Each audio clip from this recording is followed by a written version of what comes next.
Praise the Lord. आप सभी को प्यार भरा जय मसीह की। और बाइबल में एक जगह ऐसा भी वचन है जहां पे लिखा है कि आप उसके द्वारा परमेश्वर से डायरेक्ट बात कर सकते हैं। तो ये आपको मिलेगा 1 कुरिन्थियों 14:2 में ऐसा लिखा है कि क्योंकि जो अन्य भाषा में बातें करता है वह मनुष्यों से नहीं परंतु परमेश्वर से बातें करता है। Praise the Lord, hallelujah. यहाँ पे साफ इस बात को बताया गया है कि जिन भाई और बहनों के पास में अन्य भाषा का वरदान है वो परमेश्वर से बातें कर सकते हैं।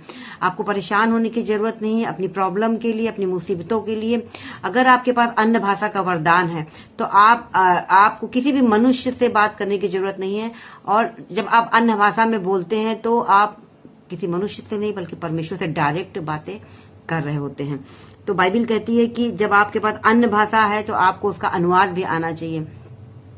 आपको अनुवाद के लिए भी प्रार्थना करनी है कि परमेश्वर इसका अनुवाद दें। लेकिन मैं आपको एक बात बताना चाहती हूँ कि जब आप अन्य भाषा को आधे घंटे, 1 घंटे, 15 ही मिनट अगर आप उसको कंटिन्यू बोलते हैं तो उसका उत्तर प्राप्त कर लेते हैं। क्योंकि जब आप बातें कर रहे थे परमेश्वर से तो उस समय ना तो मनुष्य कोई समझ रहा था, ना कोई शैतान समझ रहा था। वो भेद की बातें आप आत्मा में होकर के परमेश्वर से कह रहे थे और उसका उत्तर प्राप्त कर रहे थे। फिर क्या होगा? फिर जब आप अपने कामों में जाएंगे या आप कोई बिजनेस स्टार्ट करना चाहते हैं या आपको किसी चीज का समाधान नहीं मिल रहा है तो वो समाधान, वो हल आप परमेश्वर से प्राप्त कर चुके होते हैं। फिर वो जो काम आपको कठिन लग रहा होता है वो आपका काम इजी हो जाएगा, आपका कोई काम फंसेगा नहीं। आप जब अन्य भाषा में प्रार्थना करेंगे तो आपकी प्रॉब्लम्स आपको इजी होती हुई नजर आएंगी। आपकी स्पिरिट जो कि कभी कभी बहुत बंधन में लगती है, कुछ चीजें आप छोड़ नहीं पाते हैं, शक और शंकाएं रहती हैं, परमेश्वर के प्रति कभी कभी कुड़कुड़ाहट रहती है, तो इसका भी सलूशन अन्य भाषा है। बाइबल कहती है 14:4 में कि जो अन्य भाषा में बातें करता है वो अपनी ही उन्नति करता है। हालेलुया। अपनी ही उन्नति आप कैसे करेंगे? सोल की उन्नति आप कैसे करेंगे? आत्मा में, स्पिरिट में मजबूत कैसे होंगे? अन्य भाषा से। कभी कभी किसी का आत्मा गवाही नहीं देती है कि हम ये काम करें कि न करें, या यह विरोध हमारे ऊपर बहुत हो रहा है समाज में, हर एक जगह। हम क्या करें? आत्मा हमारी डिस्टर्ब हो जाती है, आत्मा हमारी डिस्टर्ब हो जाती है, अंदर से अलाउ नहीं करती आत्मा कि हम कोई काम करें।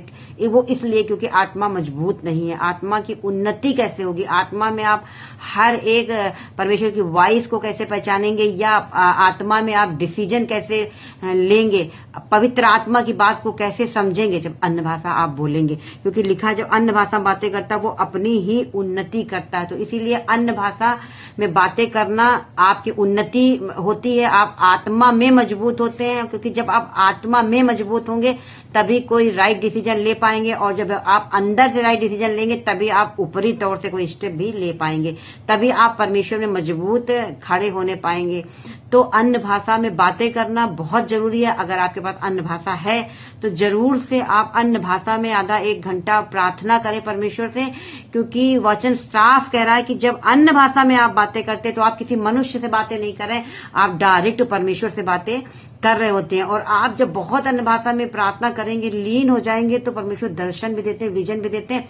और वो दर्शन और विजन जो दर्शन जो होता है वो कोई एक दिन का नहीं होता है, वो भविष्य में होने वाली घटनाओं का दर्शन आपको मिल जाता है। तो फिर याद रखिएगा कि वो दर्शन कैसे भी हो वो आपके लाइफ में पूरा जरूर होगा। क्योंकि जब आप अन्य भाषा में बातें कर रहे थे तो परमेश्वर ने आपको आगे आने वाली बात को बता दिया था।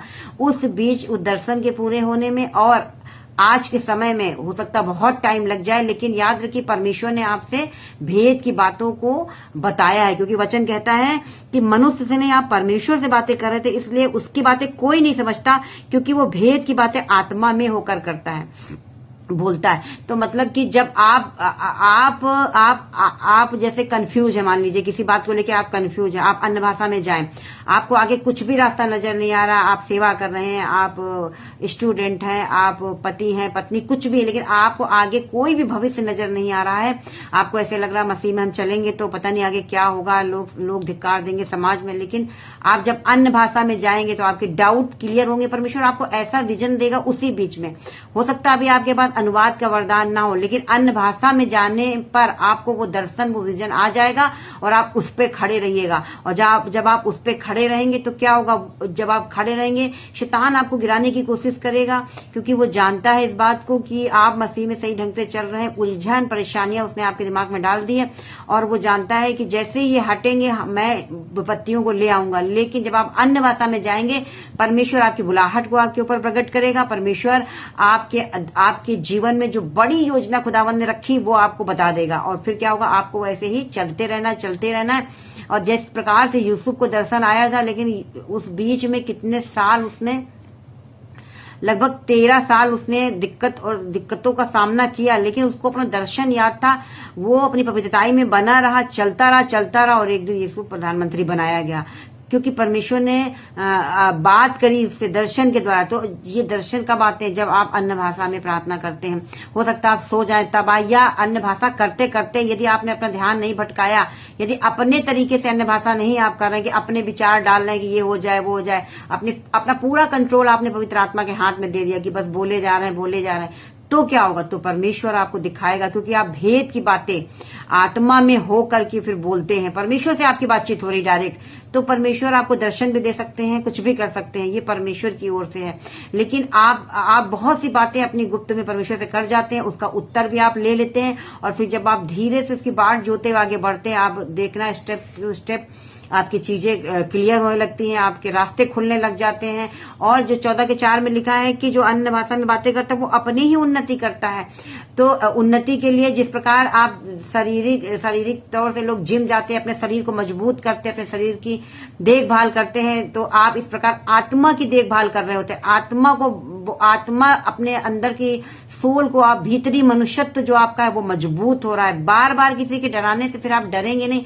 कोई मुसीबत आ जाएगी, कोई परेशानी आ गई, तो सिर्फ आप दाऊद की तरह बोलेंगे कि चाहे मैं घोर अंधकार की तराइयों में होकर चलूं फिर भी मैं हानि से न डरूंगा।